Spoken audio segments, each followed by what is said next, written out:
Cape Horn, the southernmost tip of South America, notorious for some of the roughest seas in the world. 8 exceptional young adventurers are braving these waters on a demanding expedition. Oh, good effort, Harry. At least you got it involved. Smells so bad. Following in the wake of some of the world's greatest explorers, they're travelling far from civilization to work with endangered animals. The wildlife is completely amazing. The adventurers will be pushed to the very limit as they go to extremes to help the planet. It's horrible. It's really horrible. Just leave me alone! Ah! This is Serious Ocean.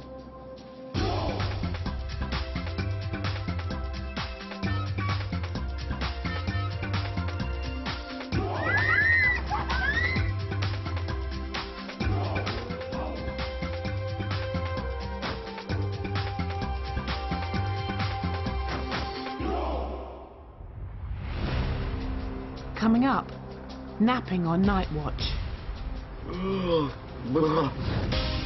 Close encounters with elephant seals. A fantastic experience, 10 out of 10. And high emotions on the high seas. Just realise how far away you are. The Serious Ocean 8 have been on an extreme roller coaster ride since they set sail 4 days ago. Heading into the historic Magellan Strait, seasickness took a heavy toll, especially on David. Oh, it's painful. The team explored the alien world deep below the waves. It's beautiful down there. I love it to bits. And conquered a mountain to reach breathtaking new heights. I'm far and beyond like what I thought I could possibly do. Day 5, and they're about to tackle their first wildlife project. Sailing further down the Magellan Strait, their destination is a remote island where they'll be taking part in research into penguins.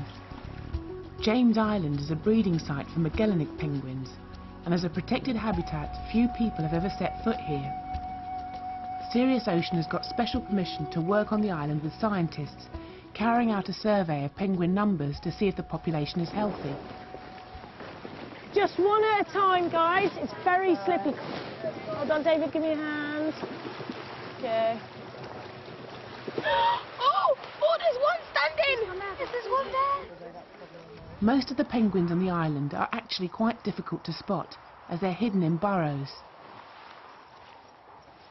A penguin. And it's like really close to the edge. You can actually see it there. The Magellanic penguin is one of the few species that lay their eggs underground, helping protect the chicks from predators like the seabirds that share the island. No, I've never imagined penguins to really be like this. I've always imagined if I saw penguins it'd be on a glacier or something, not in burrows. They're really amazing. To make sure the penguin census is accurate, parts of the island are first divided into 10-metre square sections. Conor, if you're standing there, you take the first 5 metres, and then Sybil, if you do the same, but from this opposite corner. The adventurers must count all the burrows in each square, whether occupied or not. Are there any in there? That's empty. Tread really carefully. The whole island is a mass of fragile burrows, which can easily cave in. Okay. Harry, just follow where Charlotte went. Because you're right on top of that one. In there's probably a mummy penguin, I think, and her 2 little babies. They're so small, and they're just kind of fluffy and grey with tiny little wings. As the day wears on, they slowly work their way round all the burrows. Until finally it's time to pass on the results to the scientists. Empties, how many We occupied? have 3 empty and 7 occupied. We have 2 empty and 2 occupied. The team count nearly 250 burrows in the survey area, which means that in all, the island has around 3,500 penguins. It's a positive result, indicating the population is thriving. As the adventurers head back towards the boat, they're treated to a rare sight. A whole group of Magellanic penguins out in the open. really, really enjoyed it. Penguins are completely unique, and it's such an amazing way to finish it off just by seeing them all on the rock, and they're really, really fantastic. I really enjoyed counting the penguins in their little nests. Their funny little heads go side to side. They were really, really cute. I didn't actually think that we'd see any penguins. I thought we'd just see like one penguin or something on a rock. And we went up and we saw like loads and loads. It's just so cool. It was an awesome experience, I think the best yet.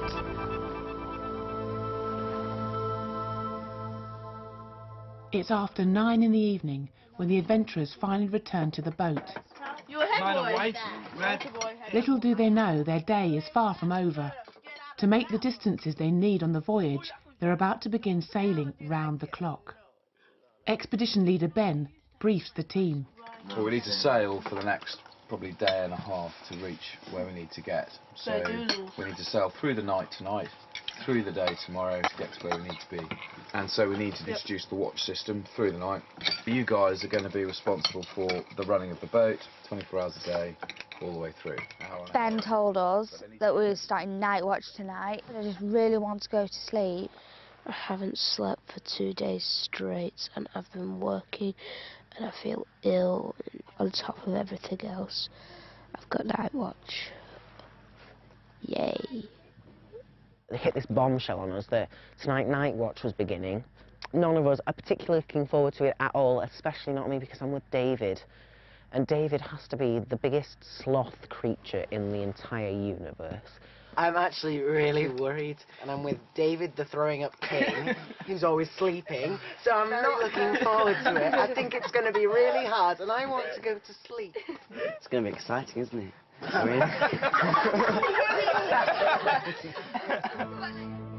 They'll be travelling overnight down the rest of the Magellan Strait before sailing into another completely uninhabited area, Admiralty Sound, where they'll take part in more unique environmental projects.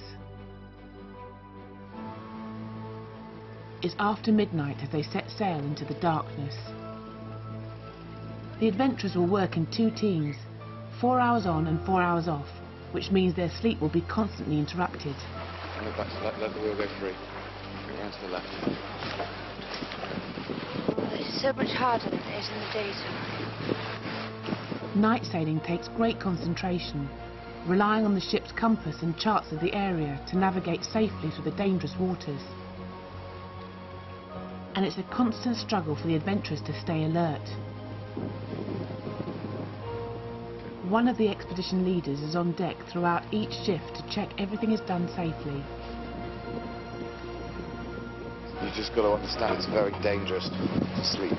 A, for yourself, but also you're keeping everyone else safe as well, because you're meant to be keeping an eye out. Right? The hours tick by agonisingly slowly, until eventually it's time for the next watch to take over. There's no sign of life, so Katie heads below to wake them up. Callum, time to get up, dude. Come on, Callum. David, you have to wake up now. He's not waking up, Callum. Get out. I'm not leaving until you get out of your beds. Come on, Callum. Is it wet, Katie? Yeah, it's a bit. It's really, really cold out there, so hat, gloves, everything.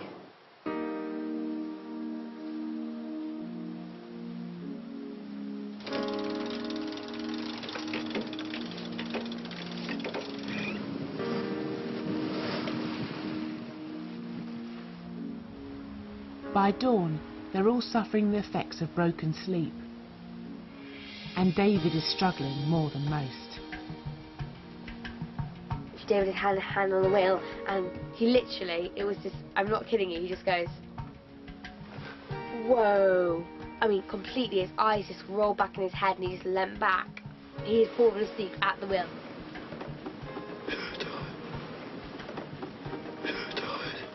Yeah. All we've been doing today is sleeping. So I've been sleeping. David was like falling asleep, and then you'd have to go, David, and we go, what? Oh, getting so frustrated. People keep waking me up. Like, let's come and just leave me to sleep for a bit.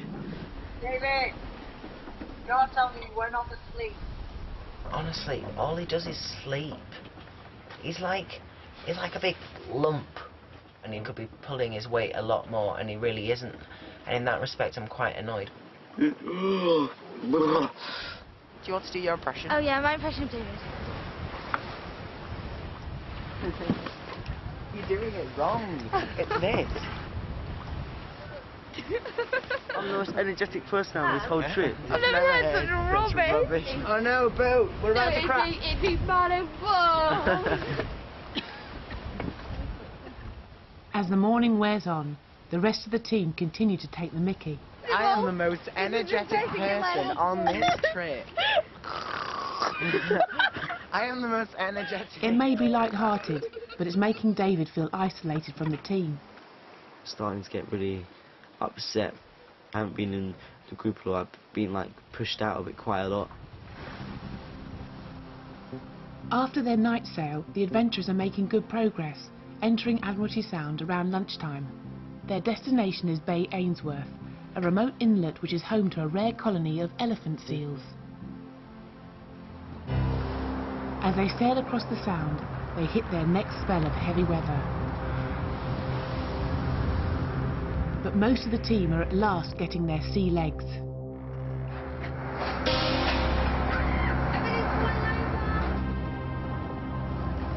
Charlotte, do you feel alright? Sybil, you alright? Yay! David. Oh, don't even ask how David feels. And while David does feel pretty rough, for once, even he manages to avoid being sick. The weather really got choppy, and it was like the boat was kind of going up and down like that. But I was surprised that I wasn't sick at all. Maybe it's the start of getting my sea legs. Finally they approach the entrance to Bay Ainsworth. Few people sail in these parts, and with the water depth unknown, they have to progress very cautiously. We've reduced speed completely, and we're now literally just looking at depth gauge all the time. We are exploring, which is really cool, but also slightly nervous at the same time, because obviously we don't want to put a hole in the bottom of the boat. It's been a non-stop sail of around 18 hours to reach the awe-inspiring area, dominated by a glacier and with huge bits of ice floating in the water. As they drop anchor for the night, the team continue their favourite sport, teasing David. David. Yes, everybody, yes! Oh, The constant banter is really starting to get to him. I'm going to sleep. Good night. Can you tell us the story, David? Come on, David, or we'll just ask Katie. No. And Katie just exaggerated. After suffering days of ribbing, David finally decides to confide in assistant leader Polly. I feel you can't have a proper conversation with them, and you can't, and they don't go. Do you feel a bit left out? Do Yeah. you feel a bit left out? Yeah. Is that what it is? Yeah. It is very, very difficult when you've all been sort of lumped together. And you're all very different characters. You're all different ages. Okay, they're not necessarily the friends that you would choose to hang around with. It's all right, David. I really miss my mate. You miss your friends. That's understandable. That's understandable. It's only a week. I It's just miss my okay. mates. I just miss the conversation. I think probably everyone misses their friends or family. It's the first week blues. Everyone gets it. That's the thing. It's only been a week. You know? Don't worry. Don't think about time. But let's make the most of where we are. Okay? Yeah, I love And we where we are are. a really good group of people. You've had a pretty rough week, actually, with weather-wise and you not feeling great. So just think positive. It can only get better. Yep. It's hard. I never knew it was going to be this hard.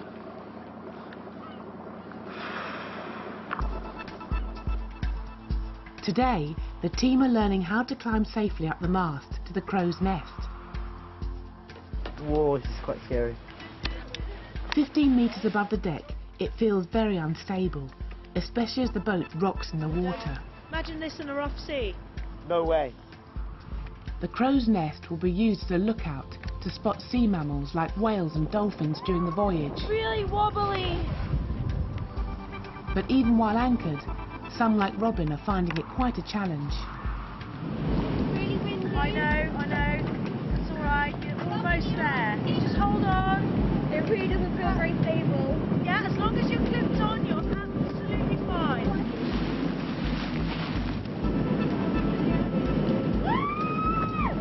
That's the most terrifying thing ever. I was just so scared it was going to fall off. It felt so wobbly. It really did. Can't tell you what it looked like because I spent most of it with my eyes closed. So hopefully when there's a whale, if you give me like half an hour's warning, I can go see it. Fantastic. Even close to the bottom, Harry's fear of heights is getting the better of him. Let's go up another rung or two. You just ran excellent. Come on. Good. Good. Okay, just relax. Just relax. And try not to look down. To look forward or up. But the higher he goes, the worse it gets. Well, you can do it, Harry. I know you don't feel that comfy, but you're doing really well. Harry! Doing well. Brilliant. He bravely pushes on, but 2/3 of the way up, he freezes with fear. You can't leave me here. You're doing great. He's rooted to the spot and can go no further. I'm right next to you. So Polly helps him climb back down. Might have been able to do it. It was just the wind and the rain that freaked me out at the end. It was really just my luck. Meanwhile, word of Polly's earlier talk with David has filtered through to the others. We teased David a little bit, and David got really upset, which made me feel really bad, because to be honest, I've been teasing him a lot, so I felt really bad about that. I am apologising for what I done, because that was really mean, because I wouldn't like it if someone took it that far. Sorry, and I know I was unreasonable. I'm really sorry. It's alright. And we'll just drop the subject now, because to be honest, I don't even know why I was sorry. It's alright. I've been awful to David, and I knew I had, and yet I didn't stop. I don't even know why I didn't stop. But to be honest, I'm not going to do it anymore, and I don't even know what my problem was. Now, I think after that everything's cleared up, we'll get on. Yeah, definitely. It's been 9 very intense days since the adventurers left home in Britain, and the leaders gather the group for a special announcement. We have an ability to send a recorded message. Each one of you send a recorded message, okay, back home to your families. Sorry, I'm really happy. News of the opportunity touches quite a nerve. I know after a week on these trips, it's always quite a sensitive time, because you start to sort of think about things, everyone's getting a bit tired, a bit emotional. You cry at everything. You cry every single time. Yay! Oh my goodness. The group are given a few minutes to prepare what they want to say. For many, this is the first time they've really thought about home in a week. Is it recording? I'm not ready. Hi to everyone. I'm having a fabulous time. There's some rough times. I mean, I'm not looking my best right now. Hi, Mum and Dad and Alex. I'm missing you so much, and it's been really hard without you. Hi to Grandma and Grandad, because I really miss them. I'm having a really good time despite the fact that I'm crying. It's just, I haven't really thought about home very much until now. And now that I have, it's just kind of opened the floodgates. But I really miss you. Kirst, I hope you're staying out my side of the room and out the bed, but apart from that, feel free to jump on it and go through all my stuff. Everyone's arguing. Really, we're getting on each other's nerves, but at the end of the day, everyone's nice. Even though the guys insist we do the cooking and then complain it's not good enough. I literally cried because I missed you guys. I missed your annoying selves. I'm missing everybody big, but I can't wait to see you, but I'm loving it out here. It's brilliant. I want to stay here, but at the same time I want to go home. It's all a bit strange, so I'm missing you all loads, and I hope you're all okay. I can't wait to tell you everything that's going on, and I really love you loads and loads, but I can't think of anything more to say. I'm missing you so badly, but I'm just loving every minute of it here because it's just so beautiful. Thank you for the bear. I can't do any more. Recording the messages stirs deep emotions among the team. You look around you and you just realise how far away you are.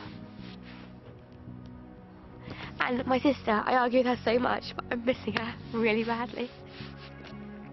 At least you're not wearing glasses or they would have seen up. All my mates said to me before I came here, oh, they're like, oh, I bet you're going to be like crying and homesick. I'm like, nah, I'm not going to do that. Well, they were right, I am. I'm missing them big time. I don't think I've ever really been more than a week without seeing my mum. And we're really, really close, so it's really hard not to be with her. I'm just missing her so much.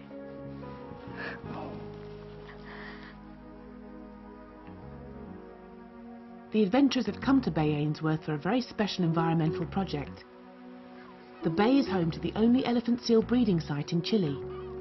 The colony gathers here for just a couple of months each year to molt and breed before swimming off to feeding grounds elsewhere. Scientists want to find out more about where they go. Once again, the adventurers have special permission to get close to the animals. Elephant seals live up to their name, growing to a huge size.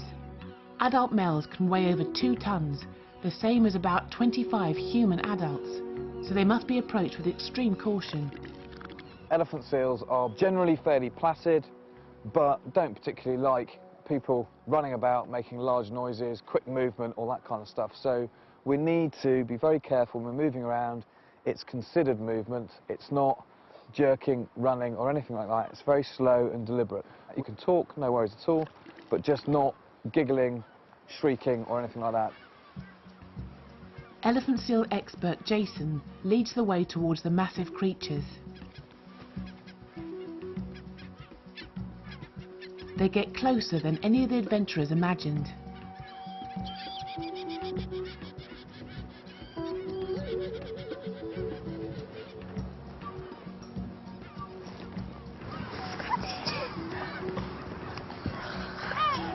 Almost like human hands.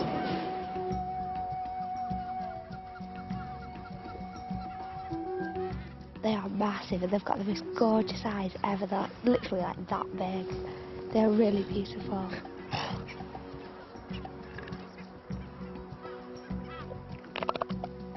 They're the oddest things I've ever seen. They're absolutely huge. And the way they move is funny. So fantastic, but very, very strange. I've never seen anything like it before. That's a little dominance display right there. He's trying to show them he's bigger. It just reared up and looked at us and waved its slippers as if it was trying to defend its territory, and then had a huge yawn and just flopped back down again as though it really just couldn't be bothered anymore.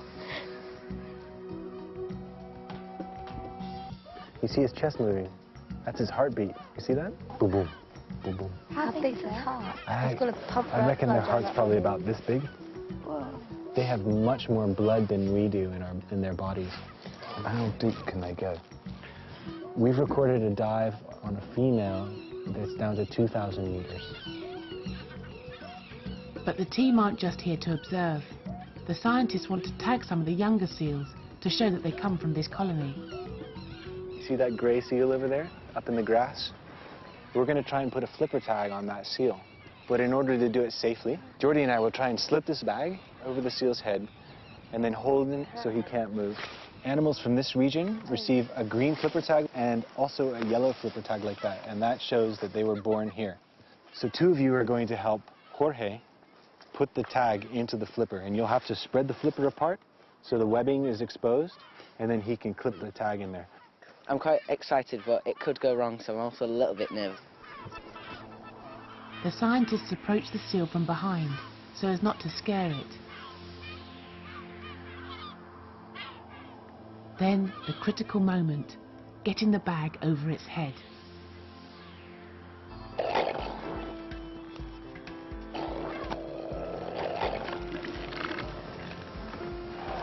With the bag in place, 3 scientists and Ben hold the seal down. And the adventurers are called in with the tags.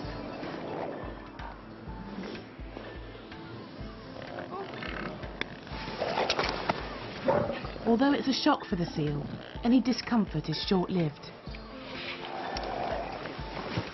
Success. The 2 flipper tags are securely in place. And the seal quickly recovers. He's okay. No, he's okay. He's relaxed now. From now on, as it migrates to other regions, scientists will know it's come from this special breeding colony. Before they leave, Jason wants to tag 1 more seal. Most are too big and strong, but in among the group he spots one which is just possible. The adventurers must watch from a safe distance as the scientists scare away the larger animals.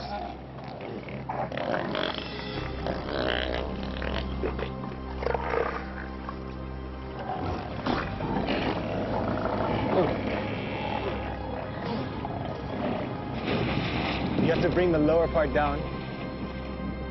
Okay.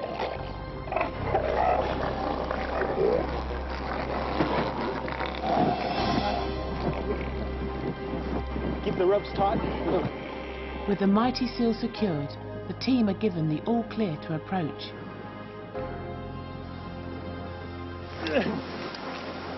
Avisa. Give us a warning, please. Avisa. Stand. Okay, get up. Be careful. Okay.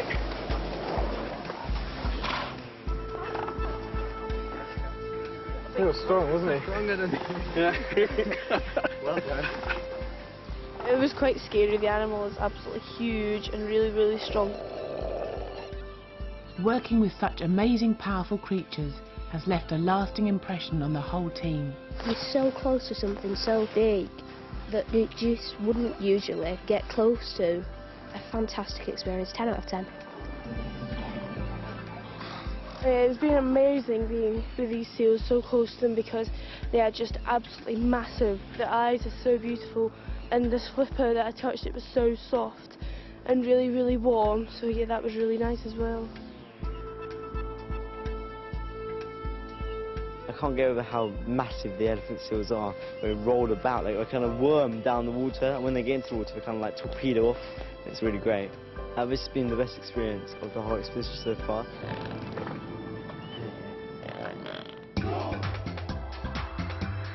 Next time on Serious Ocean, drifting recklessly into dangerous waters. Dropping in on an albatross colony. Really actually quite scared now, okay? And defeating a serious phobia. This was petrifying, but I'm glad I've done it.